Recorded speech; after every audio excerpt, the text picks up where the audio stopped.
A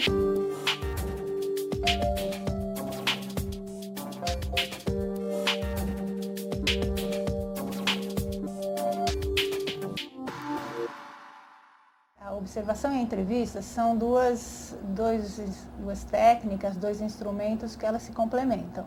Eu me utilizei como instrumento de trabalho o fichamento desta produção, dividindo-a tematicamente. O planejamento participativo, ele tem essa perspectiva, né? Eu não posso planejar para a minha perspectiva. Da leitura preliminar, depois você procede o fichamento, depois do fichamento você faz uma análise de conjunto daquela obra. Esses pesquisadores você já conhece.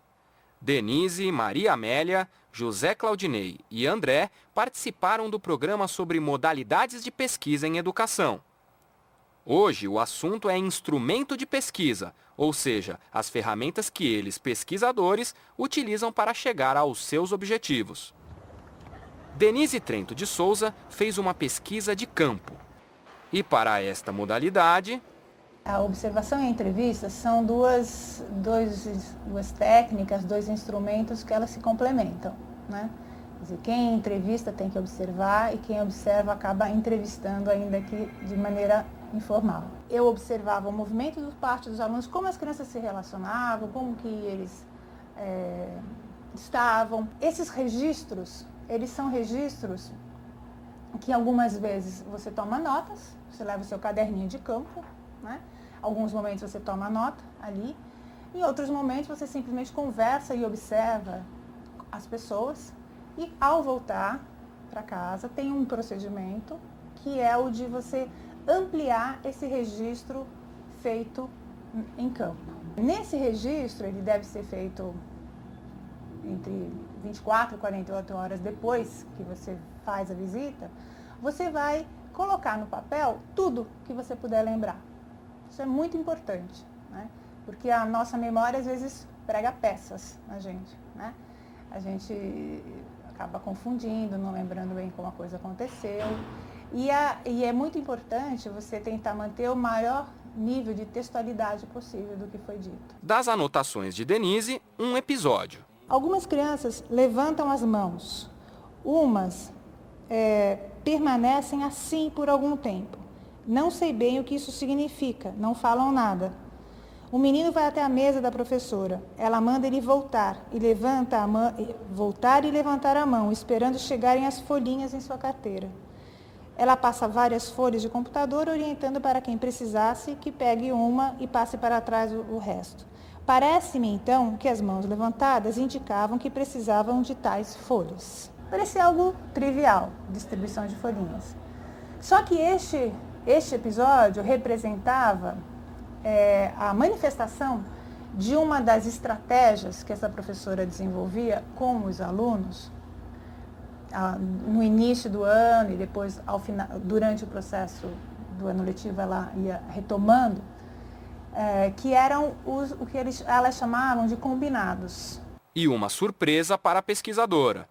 A professora estava na fase de alfabetização e ela escreveu na lousa: a pá caiu no pé do vovô e disse para os alunos: é para ler com os olhos, significando que não era para ninguém falar alto. Não levou o quê?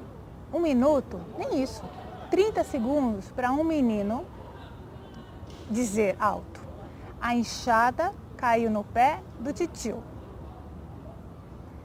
Aí olhou para mim e olhou para a professora e deu risadinha.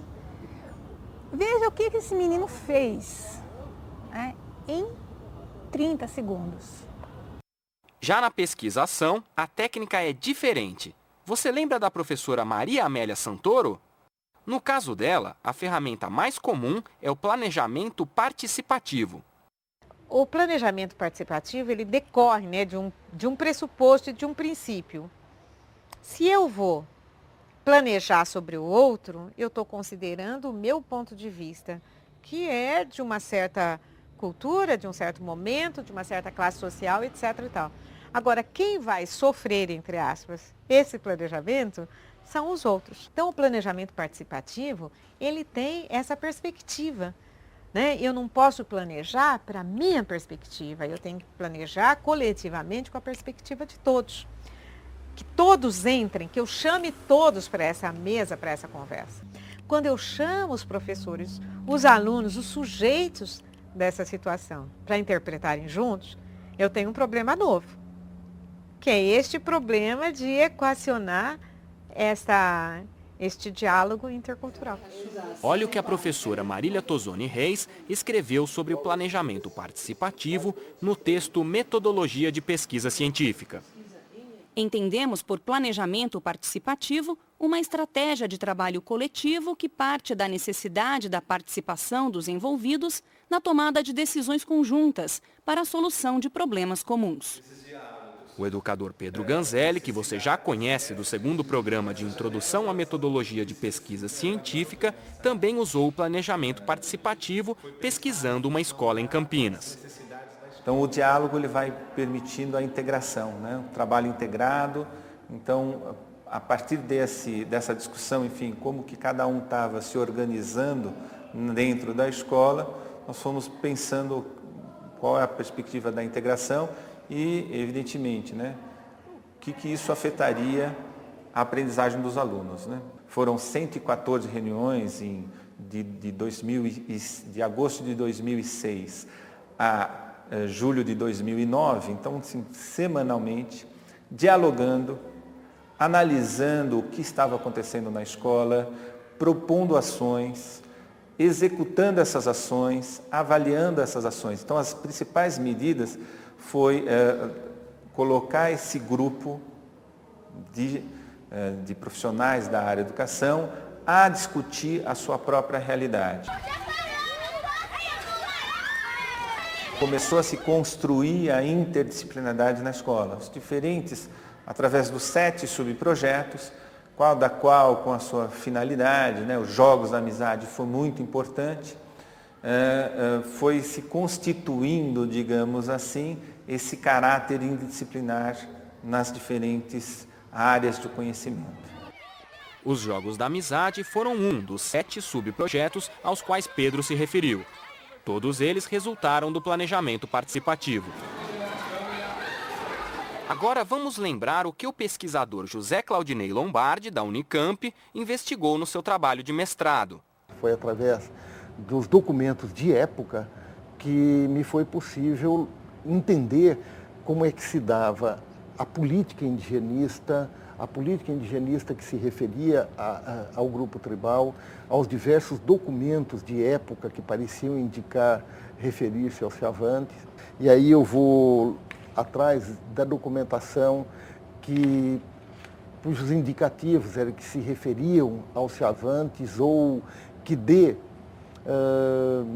a ideia de como era a vida, a existência do grupo indígena nos mais diferentes momentos da vida tribal. Na pesquisa documental, o pesquisador se vale de um instrumento chamado análise de conteúdo.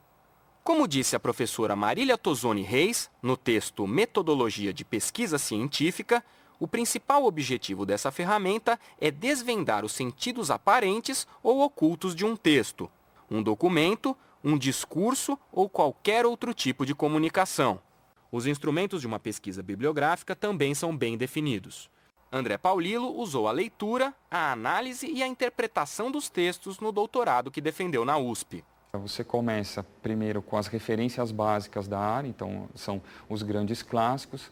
Esses grandes clássicos te remetem a outras referências e aí hoje com a tecnologia, a facilidade dos arquivos eletrônicos, a gente também procura os catálogos da biblioteca para fazer esse levantamento online. Então a gente faz todo o levantamento referente ao tema e aí o trabalho é de pegar os volumes e proceder à leitura. Isto feito, que aí é uma outra perspectiva do trabalho, né? Que é aquela de você sistematizar as leituras.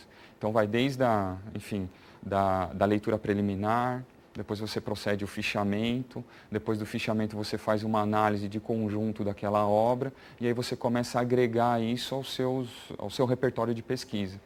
E uma leitura leva a outra. Então, no meu procedimento, a prática era, ao ler um livro, toda a referência que ele fazia a possíveis livros que me interessassem, eu anotava em fichas.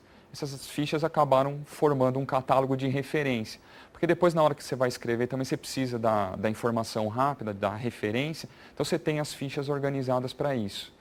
Numa pesquisa bibliográfica, os pesquisados se tornam mais do que simples objetos de pesquisa. Você lê tanto a respeito da biografia do sujeito com o qual você está lidando, você vê tantas perspectivas a respeito daquele personagem histórico, que de certa forma eles passam a te acompanhar por um longo período da sua vida. E André dá um conselho para os novos pesquisadores. Um conselho que se faz quando você está fazendo a pesquisa bibliográfica é que num determinado momento você conheça as suas referências. Conheça no sentido de cumprimentá-los, apertar a mão, quer dizer, ir às palestras, vê-los falando. Então eu acho que isso ajuda muito você, depois que faz o seu levantamento, nos autores que naquele momento estão pensando questões parecidas com você ou já pensaram, é importante você estabelecer o contato com esse autor. Buscar nos congressos científicos, buscar nos seminários que esses professores dão, o diálogo com esse autor a partir do que você já leu. É um exercício extremamente gratificante, porque esse autor vai te explicar por que ele abandonou determinados caminhos, por que ele fez determinadas escolhas. Isso acaba informando as suas escolhas. Nesse trabalho, o papel da orientação é importantíssimo, porque praticamente é na conversa com o orientador, na conversa com esses autores, enfim, nos eventos científicos, é que você vai delimitando melhor o seu foco de interesse.